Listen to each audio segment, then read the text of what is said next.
Here we go. It's Celtics Post Game Live, presented by your New England Ford dealers, Tom, Giles, Brian, Scalabrine, Scal, and we got Eddie House as well.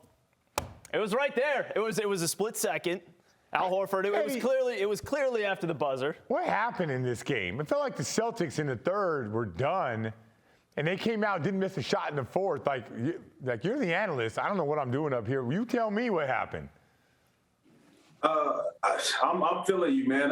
That was a funny, ugly game. I feel like Milwaukee, from the beginning, they were a team that played with more force. They were trying to get downhill, attempting to get downhill, and continue to get to the rim and put pressure on that interior defense of the Celtics. They started hitting some outside threes. Connaughton hit a couple there late that helped them out. Drew Holiday scored something right there at the end in the paint. But it was an ugly game. And I'll tell you what, you give credit to Milwaukee. They did their job. They came home and they won that game. But Jayson Tatum shot 4-19, 0 for 6 from the field, from three. Smart 1 for 7 from the field, 1 for 4 from three. They had 12 turnovers. That's plus 2 more turnovers than Milwaukee had. And then they got out rebound. I mean, they shot bad, so they did get out rebounded. So I'm feeling, as a Celtic, I'm feeling good right now that it came down. They had to do all of that, and they barely snuck away with a win after we had a garbage third quarter. Yeah, and the third quarter has been a problem for the Celtics. And I think if the answers to the test aren't in front of us right now, the answers to the Celtics coming out of this series, even if you just take a small sample size, and I get it, when you feel like the game is over and the other team lets go of the rope, you play differently. But still, in the fourth quarter, the Celtics played with pace. They played with more force. They got that ball, and that thing was hopping around. There was opportunities even to move the ball and make some extra passes that could have led to some easier baskets. So I think the formula is in front of us. We know that the Celtics, when they play fast versus when they play slow, they're a different team. The Bucks struggle when they play fast. Now you got to get to 48 minutes of it. Yeah, I mean, the fourth quarter, this was a great comeback. And I really just, because it just happened, I want to hyper-focus on the last 15 seconds. Because you got the Celtics down by down by 3 with possession. Now, Scal, you pointed this out. You thought, all right, you'd like a quick 2. It felt like the play broke down there with 15 seconds to go, and you were in a position where you had to try to take a 3. Marcus Smart's fouled. Now, first of all, that was the three-point shot. It looked like it should have been a foul on a three-point shot, which should have been 3 free throws. But let me ask you this. Now you go to the free throw line with 4 seconds to go. Marcus Smart makes the first one to make it a 2-point game. Did you like the decision in that situation to try to miss it? You got 4 seconds left. You also have a timeout and a foul to give, but you like the fact that they went for the miss there. Yeah, I'm fine with that because, I mean, obviously it worked out for them, but if there was 9 seconds, I would say just make 2 and try to foul Giannis. Remember, at 4.6, you're going to have to foul. So let's say it comes in, you have a foul to give. Now it's another 1.5 seconds. Now you go to the next one. Now you're at 3. You create the next foul. Now let's say you're at 2, or even best case scenario, you're at 2.5 seconds.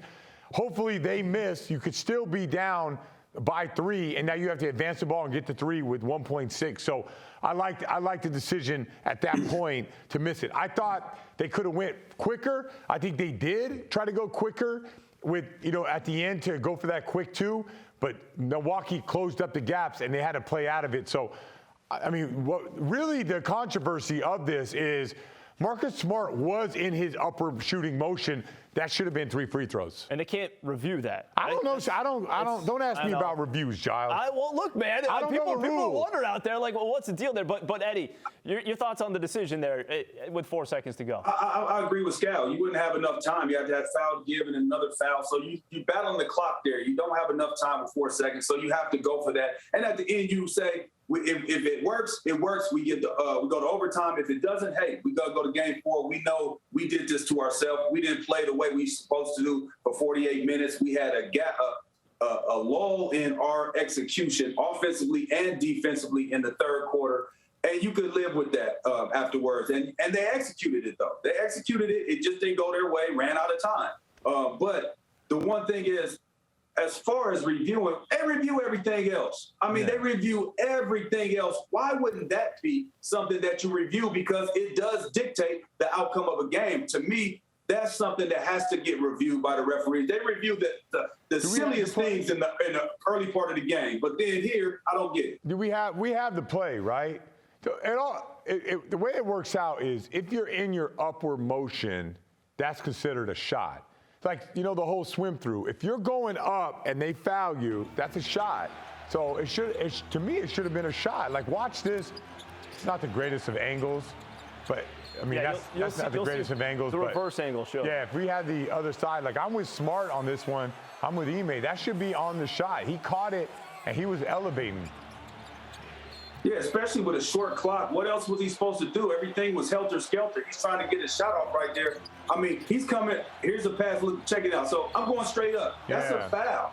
That's a foul on the shot right there. That's a dumb. And I don't see why that's not reviewed. I mean, because if there's any play out of all the things that's been reviewed today, out of all those charges and all those stuff, that's a play that definitely should have been reviewed because it held the game, the balance of the game in that call right there. Whether he goes to the free throw line, makes three or not, but it still gives an opportunity for them to tie. If you take that opportunity away, they have to play that game where you make one, miss one, and then we see what happened with that. Yeah. The other thing, too, is we were flabbergasted. The Celtics even had a chance to take the lead in this game, and they did take the lead. I don't know about your flabbergasted. You were flabbergasted. Oh, come on, man. You were beside yourself. Scal was like, I can't believe the Bucks are giving this one away. It was a 13-point game. We agreed. It felt like it was a 20-point game, but they're down 13. The fact that the Celtics came back and were able to take a 1-point lead was mind-blowing, the way that they played in that third quarter and I mean, the way the Bucks were going. It's a combination of two things, right? One, the Celtics played free. They started moving the ball. And I mean, I'm just being honest. The Bucks, they just let go of the rope a little bit. Just watch like the first 3 minutes of the fourth quarter. I don't know why you would let go of the rope in the fourth quarter, but even Giannis, the great Giannis, who you could look at his stats and say, man, this guy was unbelievable today. And he had his moment. And by the way, he closed out the Celtics. The start of that third quarter, his defense was awful. The Celtics shot in a game where it was garbage, ugly basketball. They shot close to 78% in the fourth quarter. At least going into the last 2 minutes, they were shooting 78% in the fourth quarter. So yeah, but I think the formula. But by the way, the same thing we've been saying. Eddie's been saying it. Eddie tweeted it out before Game 1. Don't turn the ball over, and you got to rebound the basketball. Well, they didn't turn the ball over in the fourth. They rebound the ball, and then they move it, and they play wild. They play free. Everyone's touching it. Everyone's eating. And at that point, they have a chance to win the game.